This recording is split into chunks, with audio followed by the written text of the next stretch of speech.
এখানকার পরিবেশ খুবই ভালো। খাবার দাবার? আলহামদুলিল্লাহ অনেক ভালো। ভালো। হুম। পড়াশোনা?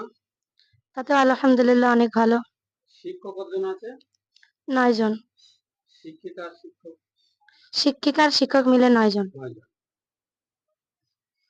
আর এখানে কোরআন শিক্ষা এবং ইংলিশ, বাংলা 3টি বিষয়ে কি পড়াশোনা হয়? হ্যাঁ, এখানে পড়াশোনা হয় 3টি বিষয়। আচ্ছা, কোন ক্লাস থেকে কতদূর আছে?